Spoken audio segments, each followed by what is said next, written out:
Okay, so you should be coming from part 11 of this series.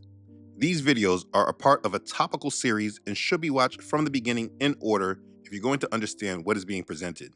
So please, if you have not watched from part 1, please stop this video and start back from video 1. Okay, so in the last video, part 11, we were introduced to Greek philosophy and beginning to understand this foundation, because this is what the current world is centered around. In part 11, we began to learn about the first Greek philosopher, Thales of Miletus. He is known as the father of Greek philosophy. But as we continue to grow in this subject, it is imperative that we learn more about the other Greek philosophers and how their influence began to spread and grow. This part of the lesson, though it has nothing to do with the scriptures directly, it has everything to do with the history of the world and the main influences that are behind much of the mindsets that many of us hold today.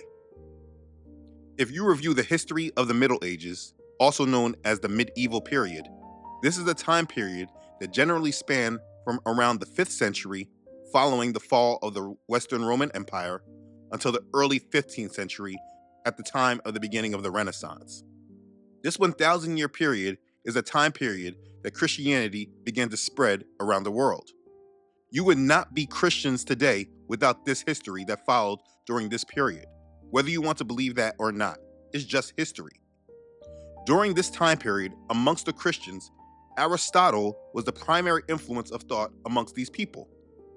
Aristotle's philosophy had a profound impact on the intellectual world of the Middle Ages, influencing the fields of philosophy, science, and theology.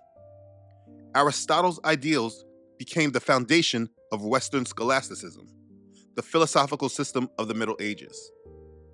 In the 13th century, Thomas Aquinas combined Aristotle's philosophy with Christian dogma, which became the basis for Catholic theology and science. Aristotle's ideas influenced medieval philosophers in the natural sciences and philosophy of science. This philosopher and his ideas was the main mindset of the Christian world during this time period. But you see, if you know nothing about him and the philosophers who came before him, he's just a name to you. But you do not understand the influence, and that's the missing link in regards to history. Here's some more for you. Also, during the Renaissance period, the Medicis, as they influenced and built the Renaissance and began to spread their beliefs through the practice of humanism, I made a video about this last year. The Medicis decided to go back to the occult of the Greeks and began to embrace Plato instead of Aristotle. And even more important than that, when Christianity was being formed and the doctrine of the Trinity was being formed, men like Origen, who was the founder of the Trinity doctrine, he was influenced by Plato's philosophy to form the doctrine. I am getting there, so I will not rush through it, but just understand when Origen adapted it, it was called Neoplatonism. They adapted Plato's view to fit Christianity. You see, all of this, it's not hidden. It's just not discussed. Once you take these terms and these people and just do a few Google searches, all of a sudden, you will see a whole new world in the realm of Christianity that's not spoken about in mainstream Christianity. It pretty much goes unnoticed, but you have to ask yourself, why? I've been getting a lot of people challenge me right now trying to come against this ministry.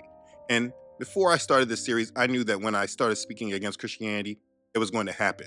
But you see, every person that has challenged me about all of this and why I'm speaking against Christianity, I always ask them straight up if they agree that their Christian beliefs should be merged or influenced by Greek philosophers like Plato, Aristotle, or Socrates.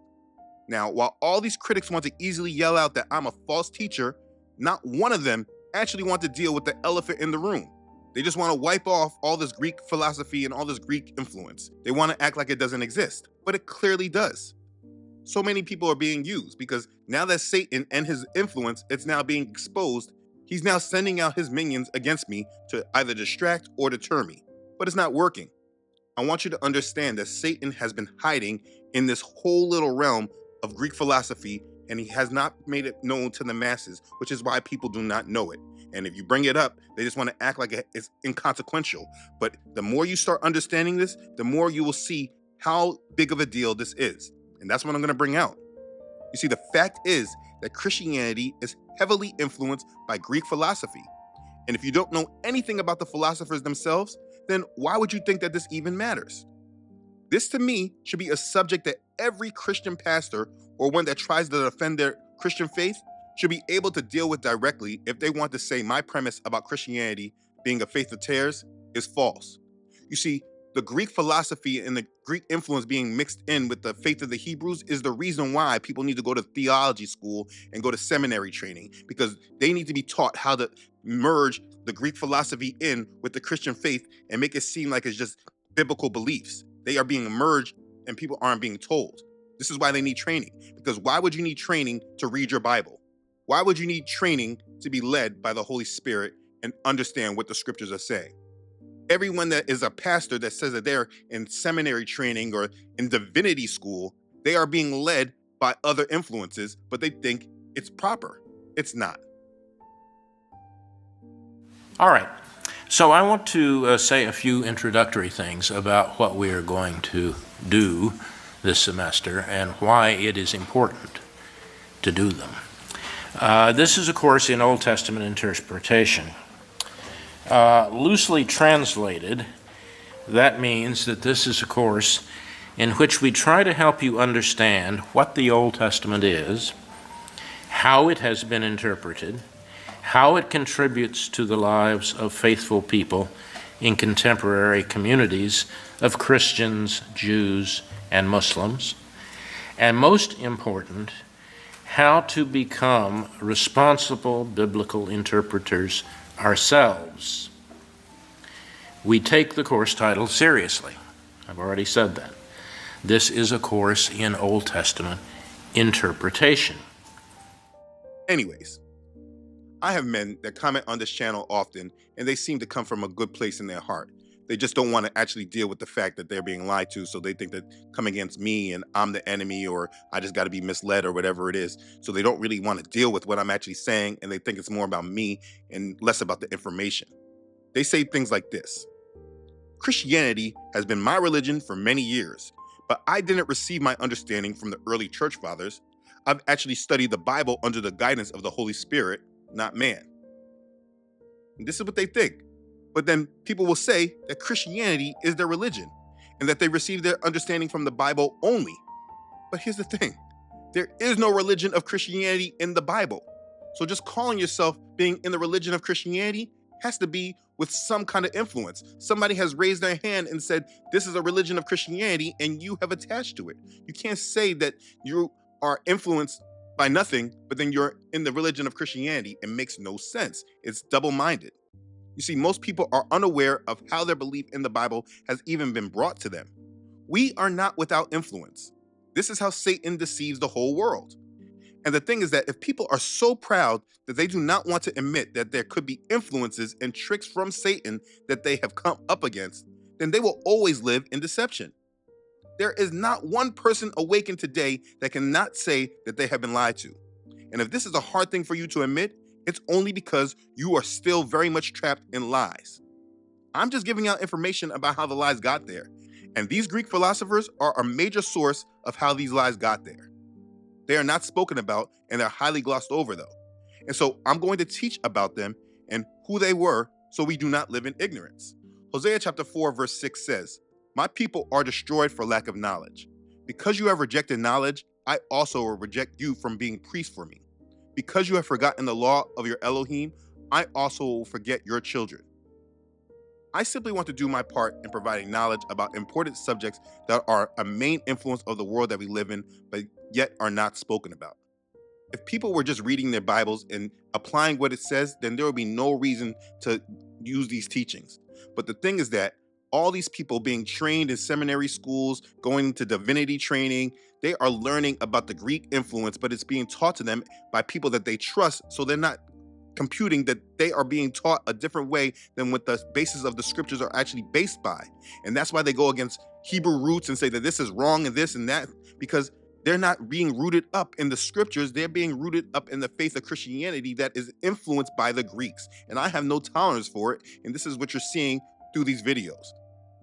If anyone wants to challenge me and say that this information is incorrect, you actually have to deal with the information presented and just say, all that I'm not influenced by. I'm influenced by the Bible. You're lying to yourself. You can keep that lie. Anyways, When we ended up in part 11, we spoke about the father of Greek philosophy, Thales of Miletus. So now that we know about him, let's look into those who come from his influence, and that understanding will bring us into the golden age of Athens, which is also considered the golden age of Greek philosophy. We are now in the 6th century BC.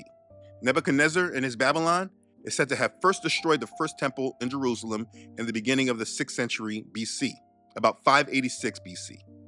And the Persian king Cyrus the Great is said to have freed the Jews from exile in Babylon in 538 BC. So you should have a period of reference point biblically of what was happening to Israel during this time. Okay, so let's get into it.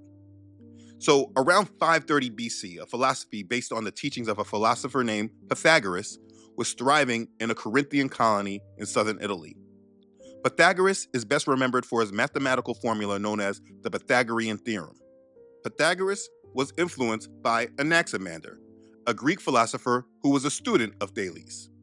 Pythagoras grew up on the island of Samos, but traveled the Mediterranean with his merchant father. He lived in Egypt, where he studied its religion. Pythagoras studied with Egyptian priests in Thebes and became the only foreigner that we know of to be granted the privilege of participating in their pagan worship. There is a consensus that Pythagoras learned the foundations of geometry, mathematics, and metempsychosis while studying in Egypt. Okay, so in 525 BC, the Persian king Cambyses II invaded Egypt, and Pythagoras was carried off to Babylon as a prisoner. Remember, at this time, Babylon was under Persian control. It was just a decade and a half earlier that King Cyrus let Judah go back and rebuild the temple. Again, just so you can understand the time period that we're talking about. All that history matters. You see, because Yahshua was split and trying to rebuild itself, the devil was busy creating his new religion. He knew Yahshua was prophesied to have a redeemer, and Satan began preparing his people for the change that Yahuah would bring. Anyways, back to Pythagoras. It's said that he was treated well in Babylon, and while he was there, he learned astrology, mathematics, music, and a very mystical worship of the gods.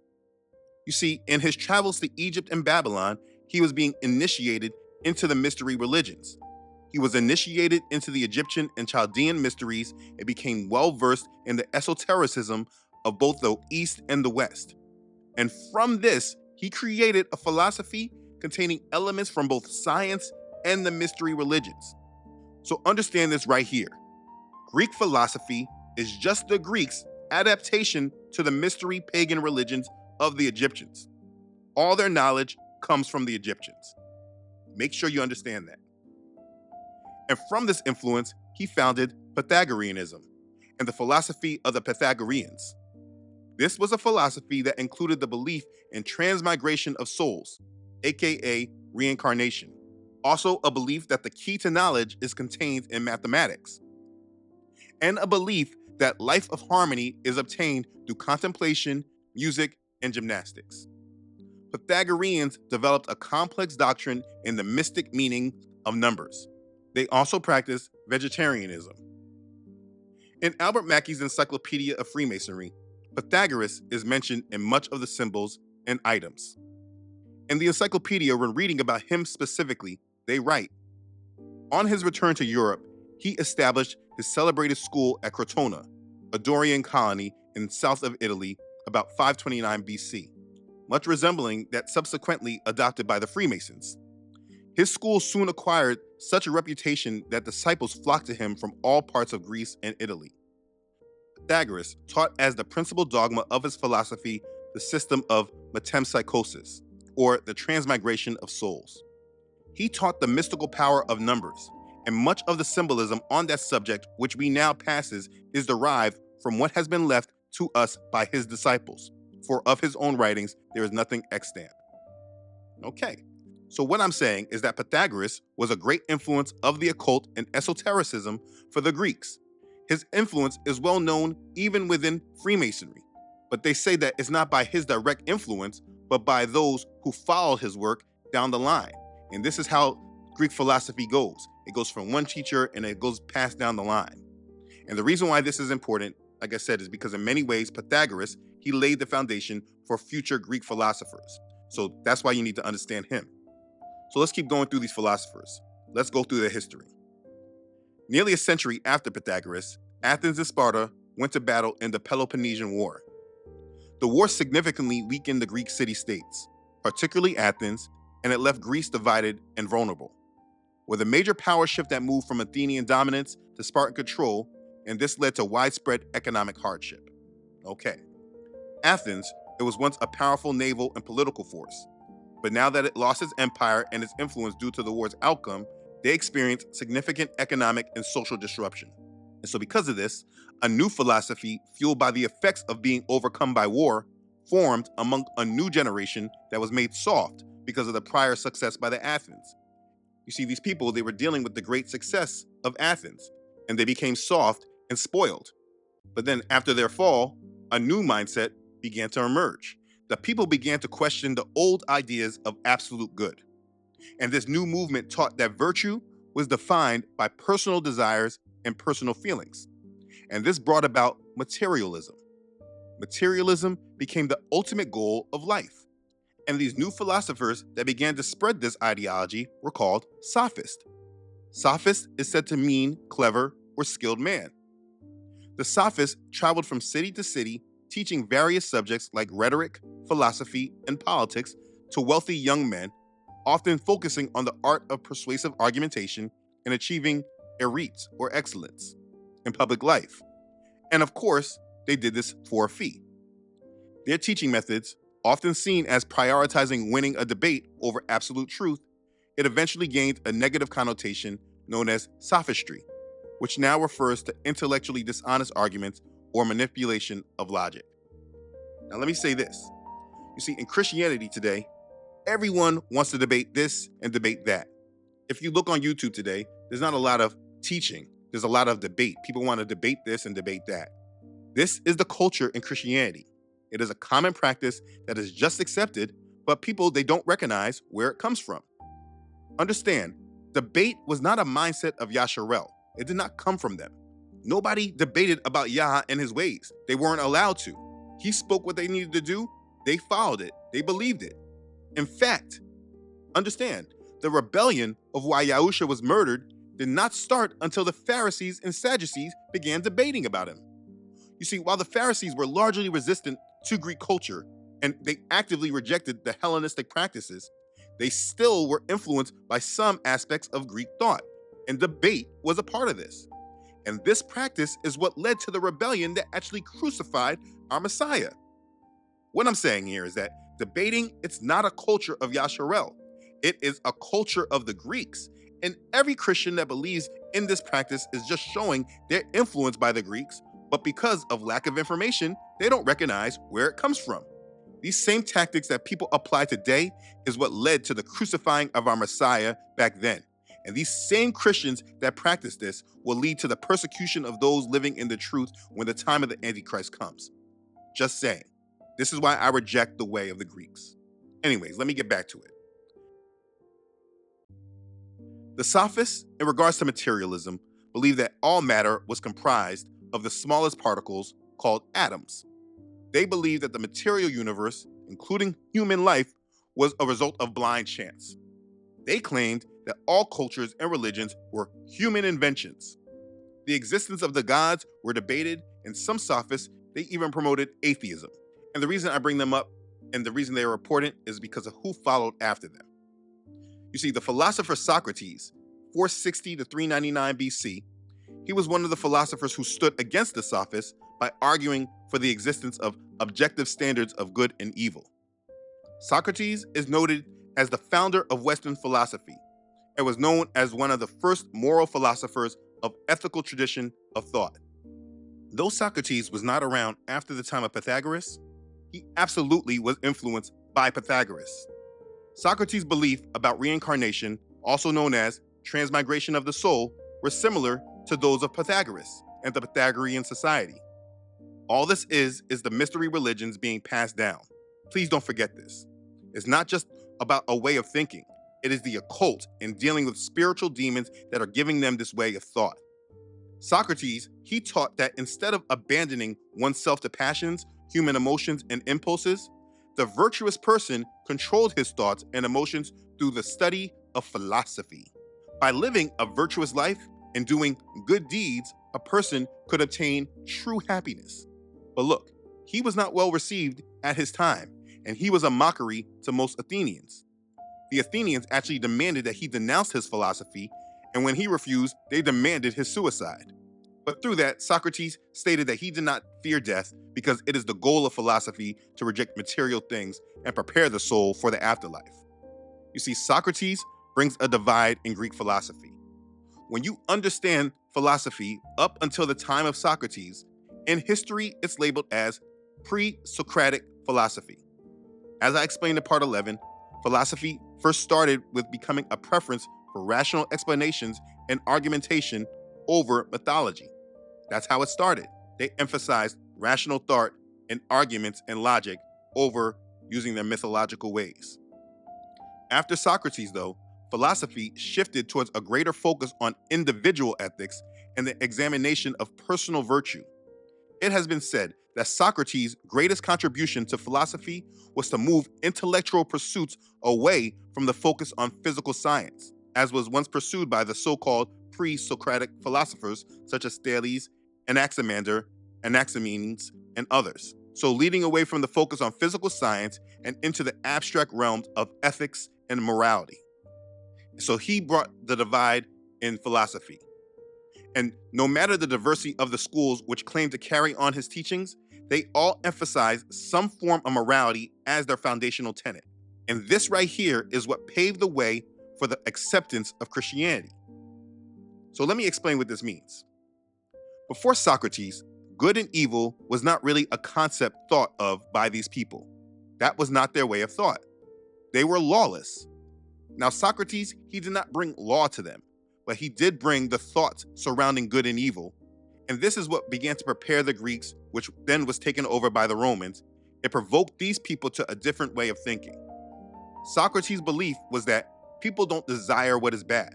And as my brother Hakeem said in the comments, it should all bring us back to the scripture that we are all born in sin and shaped in iniquity.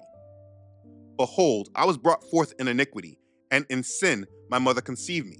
Psalm chapter 51, verse 5. Socrates believed the complete opposite, that people don't actually desire to be like this. These philosophers did not know Yahuah, and they made religion based on their own thoughts. And that brings me to this scripture. There is a way that seems right to a man, but its end is the way of death. Proverbs chapter 14, verse 12. And that's Christianity. And that leads me to explain exactly the importance and relevance of Socrates and how intertwined the religion of Christianity is with Greek philosophy, because here it is. The concept of morals, as we understand them today, largely originated from the ancient Greeks. This is a major thought in the Christian world today about morals. Hebrews, they didn't have morals, they had a Torah. It was just how Yahuah guided them. The Greeks had morals and morality and ethics, and they were easily able to be debated, which is how what was once considered evil can now be considered to be good. This is all Greek philosophy mingled into our lives. Hi. I was just reading the Catechism, and I'm going over morality right now and the sources of it. Yeah. And I'm just kind of confused on the wording that they have in the Catechism. Like, I'm not sure if it says that morality comes from God or if it comes from a rational consideration of like the consequences of our own actions. Mm-hmm. So I'm just kind of confused. It's in different senses. One of the classic problems in philosophy is what's known as the Euthyphro dilemma. It's called that because it's discussed in Plato's dialogue Euthyphro, and in that dialogue, Socrates has a question that he poses to people about where morality comes from and what morality is. One of the ideas that's proposed to Socrates is that morality is whatever is pleasing to the gods. And Socrates says, well, okay, but why is it pleasing to the gods? Is it just arbitrary, or is it pleasing for some other reason? And looking at that, you could say, well, okay, if it's just because the gods like it and there's no other reason, well, then morality seems arbitrary. And if on the other hand, if there is some other reason, then morality seems superior to the gods because they didn't create it, and it seems to be binding on them. And so Christians, this has been a question in philosophy all down through the ages, and Christians looked at this and said, okay, God is the fundamental bedrock of all reality. Nothing would exist if it wasn't for him and his eternal nature. We know, though, that God is intrinsically good because he's all perfect. He has all possible perfections, including moral perfection. He's all holy. He's all good. And that means that goodness itself is part of God's eternal nature. And that's the solution to the Euthyphro dilemma. Morality is not independent of God, and it's not arbitrary. It's rooted in his own eternal nature, and when we do things that are moral, we're participating in God's own goodness, which is neither arbitrary nor independent of God. So we're participating in God's own goodness when our actions conform to his moral will. But then there's the question, how do we come to know what God's will for us is? And that's where reason comes into the picture, because God gave us intellects that allowed us, unlike other animals, he gave us intellects that allowed us to scrutinize our own nature and determine what the best course of action is based on our own nature. And so in that sense, our knowledge of morality originates in that sense from our intellect, but more fundamentally, it originates from God's own eternal nature. You understand what I'm saying? I understand now. It took a while, but I got it. You see, with Christians today, Christians will tell you that it's all about morals. They will tell you that. But that is not the way of the Hebrews. It is the way and the mindset of the Greeks. The way of Yasharel was a Torah, and it was the way Yahuah led them. You may say, hey, there's no difference. But you see, morality, it has no law. What was accepted yesterday can be changed tomorrow. So now today in Christianity, it's considered moralist to speak against homosexuality. This is not a bad, I need y'all to hear my heart on this. This is not a bashing, this is not a, if I was there, maybe I would have told him, is there something in the middle you could do? Like kind of like a little maybe if somebody, well, I was born like this, I don't know how I feel. I feel you. And I wish that there was an option of other in the kingdom. Honestly, I wish God would have made it so much simpler and it was like A, B, C, or D, like frick. No, I'm serious. As a pastor, like, so what do you think about gay men? I don't know. If you love people, how can you not accept homosexuality? It's about morals. If you love, you should love everyone because it's about morals. People don't understand what this Greek philosophy intermingled in this faith has produced. Morality is a mindset of the Greeks, and it started with Socrates. Christianity can, of course, compare its morals to the Torah because, of course, Yahuah's law, they're perfect. But Christianity has no actual laws, and it's why morals can change, which is exactly why we see it changing today. The concept of morality and morals and ethics is from the ancient Greeks. People need to wake up. Now, back to Socrates. He's noted as the founder of Western philosophy. All the philosophical schools that were spread under the Hellenistic age can be traced back to Socrates. After you understand these Greek philosophers, it's then important to understand how this all was spread. After the doctrines were created, they then started spreading this and is known as Hellenism. And this is started through Alexander the Great. Alexander still did not come on the scene yet through all this, not until this foundation of Greek philosophy was cemented. Let's keep going. Socrates challenged the mythical stories about the gods. He attempted to motivate people to have as much concern for their souls as they did for their bodies. I will get to him next, but in Plato's writing, Apology of Socrates, Plato writes that Socrates claimed to have a daemonian, literally a divine something, that frequently warned him in the form of a voice against mistakes, but never told him what to do. So he was guided by a demon, and it was this man, Socrates, who was a great influence on the Greek philosophy that was intermingled with Christianity. Christianity is influenced by a man influenced by demons. If you research Socrates and Christianity, the information and correlation, it's amazing. I've read things like, was Socrates a Christian before Christ? Stuff like that. It's amazing. And they want me to attach to this stuff. Absolutely not. Let's keep going so you can understand. So Socrates left no original writings. His legacy is known through his students. One of his most known students was Plato, 427 to 347 BC. Plato recorded his teacher Socrates' ideas in a series of dialogues in which Socrates asks questions and leads others to his conclusions. This technique became known as the Socratic method.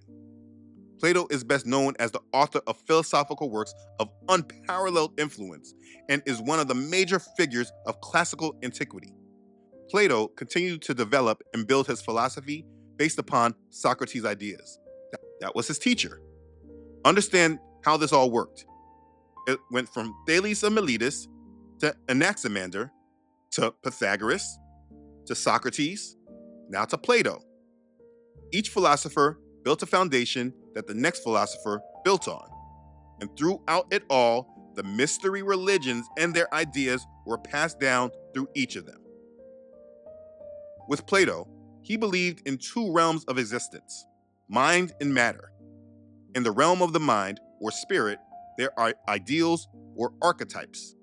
Plato called the creator god of the universe the demiurge, meaning craftsman, who was the idea of the good, also known as the form of the good. The demiurge was the creator. In Plato's theory of forms, in which forms are defined as perfect, eternal, and changeless concepts existing outside of space and time, the form of the good is the mysterious high form and the source of all other forms. I'll need you to remember that part right there, the theory of forms. I'll get back to that soon, but we're about to get deep here. Listen, all of this matters. You may wonder where I'm going with all of this information. Maybe you're wondering, am I just throwing out a lot of history to you? No, that's not the case. This is a foundation of the Greeks, and if you don't understand this, you will not understand what was done when Christianity began to form. So dealing with Plato, let's say this. According to Plato, after the demiurge made the universe, he created the deities of Mount Olympus, and then the souls of lesser beings. Human souls first inhabited the heavens, but eventually desired to experience the material world. So the lesser gods prepared bodies for them to inhabit. The earth itself was given a soul. This is what he believed. For Plato, the goal of human life was to become virtuous through philosophy and reincarnation, eventually returning to the original divine state. In Plato's writing, The Republic, he quoted Socrates. He said, "Then this must be our notion of the just man, that even when he is in poverty or sickness or any other seeming misfortune, all things in the end will work together for the good of him in life and death. For the gods have a care for anyone whose desire is to become a just and to like God as far as a man can attain the divine likeness by the pursuit of virtue." Here is another quote from Republic, 398a. "Then it seems that if a man whose wisdom enables him to take on every possible shape and to imitate anything at all were to arrive in our city, anxious to put himself and his poems on show, we would fall down before him as though he were a sacred object, a wondrous and pleasing one at that. But we would say that there is no one else of this sort among the citizens of our city, nor is it permitted that there ever shall be. We would anoint his head with myrrh and give him a garland of wool, but for our own benefit, we would ourselves employ the more severe and less pleasing poet." Okay. You see, in this writing, Republic, Plato writes of an anointed one that is anointed. The idea of a just man being anointed is a metaphor signifying that the truly just person will be recognized and honored by society, essentially being set apart as someone of exceptional moral character, much like a person being anointed with oil in a ritualistic way. This imagery is used to highlight the high regard and respect such a person will receive in an ideal society. And this influence, it must be understood. Let's take a look at another quote from the Republic. From Book 2, Section 361E and 362A. "We must tell it, then, And even if my language is somewhat rude and brutal, you must not suppose, Socrates, that it is I who speak thus, but those who commend injustice above justice. What they will say is this, that such being his disposition, the just man will have to endure the lash, the rack, chains, the branding iron in his eyes, and finally, after every extremity of suffering, he will be crucified. And you see, what you need to understand is that the Jesus of the Greeks is just Plato's just man. And it is these writings from the Greek philosophers, like Plato, that spurred the actual acceptance of the anointed one that they call Jesus. It was not an attachment to the Hebrew Messiah, which is why everything about him is attached to the culture of the Greeks and not the Hebrews. Consider this writing of Plato to be like the scriptures for the Greeks. Consider Plato to be like their Isaiah or Jeremiah. The Hebrews had the scriptures and the prophets. The Greeks had the writings of these philosophers. And so Socrates would be like Moses, and Plato would be like Jeremiah, Ezekiel, or Isaiah. Plato put forth the idea of an anointed one, and this cannot be ignored. Now, Plato, he founded the Academy, which is an educational center that is considered by many to have been the first university in the Western world. The Academy became the model for other schools of higher learning, and later for European universities. Later on, when the Medicis funded the Renaissance, you will see that they went back to Plato's teachings in order to push forward their way of humanism. His influence on our society cannot be understated, but unfortunately, it's not taught in this way. He's not taught about it at all. Cosimo Medici was so taken with Plato that he founded a Platonic academy in Florence because of his Platonic influence. Understand, the idea of the Anointed One, or Christos, comes from Plato. People want to believe that this is just a Greek way of speaking about the Hebrew Messiah, but it is way more than that. As I keep explaining, there were people called Christians before Messiah ever came. Those who worshiped the cult of Serapis, they were already called Christians. Their use of Christos with the Hebrew Messiah is the Greeks adapting their philosophy to the faith and prophecies of the Hebrews, but adapting it to their own ways and their own thoughts, and it needs to be understood. Plato's Republic is a major influence in our world, and we just don't know it. In that writing, The Republic, not only is there talk about the just man, but there's also the allegory of the cave. This is what you get when you research this on Google. Plato's allegory of the cave is a metaphor that compares people to prisoners in a cave who are only able to see shadows on the wall. The allegory is a way to illustrate the concept of idealism and how people can only understand a small part of reality through their senses.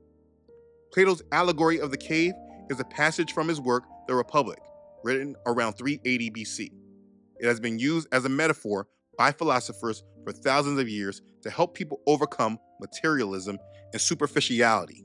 And that's what it's about. And do you know that they put these philosophies directly in our movies?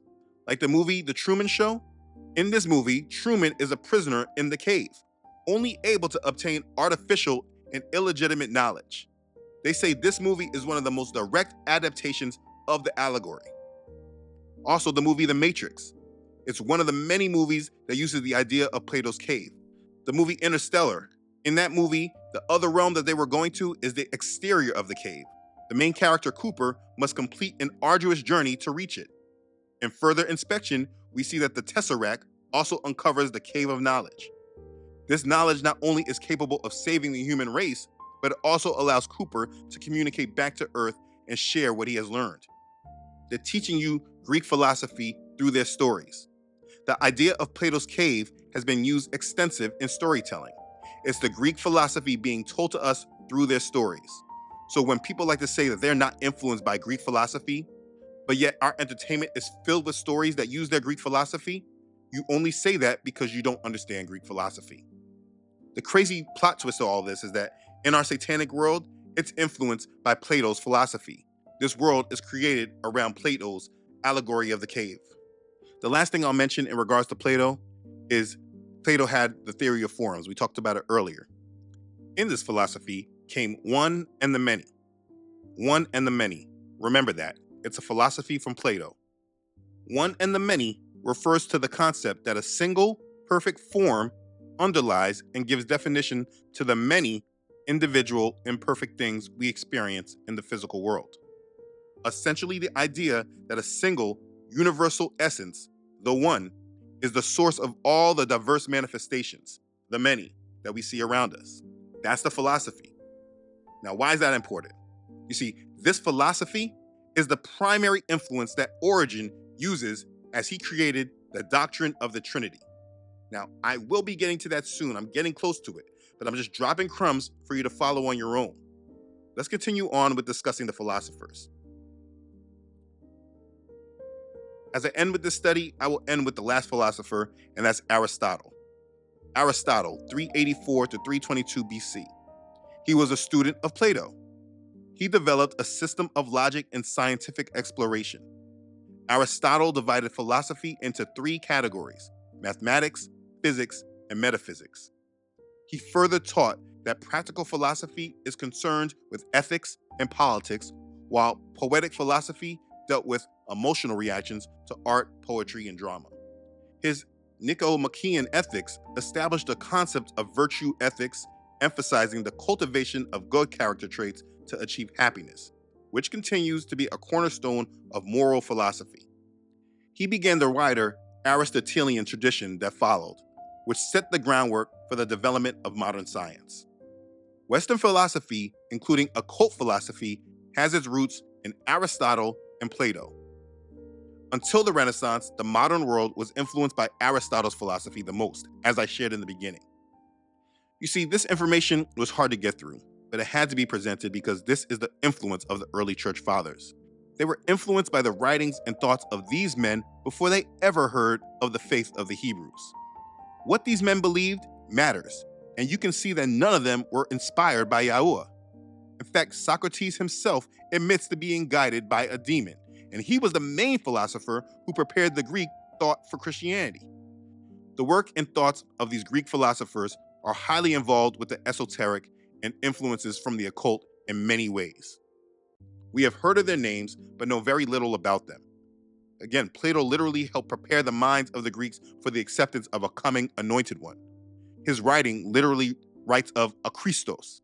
You can't understand how they started accepting the Messiah until you understand the influence, and this is the beginning of that influence. These were the scriptures and the prophets of the Greeks. None of their views had anything to do with Yahuah and his truths. People want to believe that all of a sudden, people started believing in the resurrection of the Messiah, and then from that, they started adapting to the Hebrew faith that came through the apostles. But they are ignoring the influence of the Greek philosophers that influenced the society of the Greeks and the Romans. And this was the main influence that led the early church fathers. Justin the Martyr, a highly annoying early church father, I read about him in part 8. He was a former pagan and highly influenced by Plato himself. These people just didn't turn and start believing in the God of the Hebrews. Absolutely not, but this is what we're meant to believe Christianity is. Again, none of their views had anything to do with Yahuah and his truths. It was preparing for the seed that Satan was going to plant when the Messiah he was preparing for actually came. And today, the modern world uses the philosophy of these men to prepare the world for the Antichrist. For example, the movie Man of Steel about Superman, which is highly suggestive to the coming Antichrist and preparing the world for him. For those who know Plato's philosophy, you know that the Man of Steel is Plato's just man. For those who accepted Yahusha, they accepted him as Plato's just man. But that's why they adapted him to Greek, which is why you call him Iesus, then to Jesus, and he does not have a Hebrew identity. The Jesus of the Greeks is Plato's just man, and he will be leading the masses to the Antichrist. Many people just don't know because we're not educated to. They don't teach this in our schools. They don't teach this in the churches. All this influence is right in our face, but because we are not taught about it, these people can manipulate us. Again, my people are destroyed for lack of knowledge. Hosea 4 verse 6. People argue all day about the word Christos and why it should be accepted, but they ignore the influence of the Greeks and why they were even expecting an anointed one. This idea came from Plato's just man. Let me say it like this. People are completely naive to think that Satan did not know that the Messiah of Yasharel was coming. It was the first prophecy Yahuah ever gave in the scriptures in Genesis 3:15 about who would defeat Satan. Satan absolutely knew. And the moment that Yahuwah started prophesying about this Messiah to the prophets is the moment when these philosophers came on the scene. And then what happened 3 to 4 centuries later, after this way of thought was accepted by the Greeks and then the Romans? When our Messiah rose from the dead and news of him began to spread, these same people, already prepared by these Greek philosophers, were now ready to accept the Messiah in their own way. Not how the Hebrews presented him, but through their own philosophical way. And this was the basis for how they took over Christianity. And then they got their own teachers and their own theology to be able to teach the people how to merge their Greek beliefs in with the faith of the Hebrews. And that is what Christianity is today, which is why people need to go be trained in theology and divinity to even teach this stuff. Paul says, "Let no one deceive himself. If anyone among you seems to be wise in this age, let him become a fool that he may become wise. For the wisdom of this world is foolishness with Elohim. For it is written, he catches the wise in their own craftiness. And again, Yahuwah knows the thoughts of the wise, that they are futile." 1 Corinthians chapter 3, verses 18 through 20. The wisdom of these Greek philosophers were futile, but they were a foundation of the early church fathers, and the Christian world wants us just to ignore this, but we cannot and we should not. As John says, they are of the world, therefore they speak as of the world, and the world hears them. We are of Elohim. He who knows Elohim hears us. He who is not of Elohim does not hear us. By this we know the spirit of truth and the spirit of error. 1 John chapter 4, verses 5 and 6. What we're doing is uncovering the false foundation of Christianity, and every church that teaches should have this understanding. The reason why Christianity is an accepted religion in this world is because it is a spreader of Greek philosophy in the guise of the faith of the Hebrew scriptures. People call on a Greek Messiah. They use Greek philosophy when trying to teach our ways of morality, talking about things like the golden rule. They use Greek philosophy to understand him and referring to the Trinity. They reject the Torah and the commands of the Most High. They celebrate pagan holidays tied to the worship of the other pagan deities. They rest on the first day, not the seventh. I can keep going on and on. Christianity is not a religion of the Hebrews. It is a religion of the Greeks, and the only way they were able to get the Hebrews to accept it was by taking our ancestors in chains, enslaving them, wiping their memory clean for a couple hundred years, and then reteaching to us through their foundation. And the only way that we can learn about being a Christian is going through their theology schools and their divinity schools. People always ask me, what's his qualifications? What divinity school did he go to? What seminary training did he go to? None of them, and I'm free. And because of this, we're almost at the end. It is us who are waking up and rejecting these falsehoods and repenting from the sins of our ancestors, whether natural branch or wild branch. We are all turning back to Yahuwah in full truth and living the way he desires us to. And it does not come through this false, phony religion that is a religion of tares. From this, you now have a foundation of the Greek philosophers, and you know more than pretty much all these other Christians that are speaking as if they know the truth. Anyone that feels they know the truth needs to be giving you an explanation about why they feel Greek philosophy should be intertwined in Christianity. This now gives you a great deal of understanding about this world, and now that you understand how Greek philosophy was created and who the philosophers were, you need to understand how it was spread, and that brings us to Alexander the Great and Hellenization. All of this is leading you to understand truly what Christianity is, because most people just don't truly know. So in the next part, we will discuss Hellenization and Alexander the Great, and you will understand how the Romans took over Greek culture. From there, we will go back to after Christianity was created and read about Plato and Socrates and how they intertwined into this faith of Christianity that the world holds on to so deep, and how they were used to create the doctrine of the Trinity. All this goes back to them. I appreciate all of your patience as you wait for me to bring all this out. All of this is foundational. If I do not explain all of this, there can be no real understanding, and this is why people are so confused, because people want me to skip over to the answer without explaining the foundation of how we got to that whole question. So I'll get there. Thank you for your patience with me. In the meantime, please remember that Christianity is a religion that on the surface seems biblical. But when you dig deep into the doctrines, it is not a doctrine of service to our Father, but a doctrine of abusing grace, editing covenants, rejecting the way our Father actually chose to reach humanity, and making it only be about the way Christians want to receive him.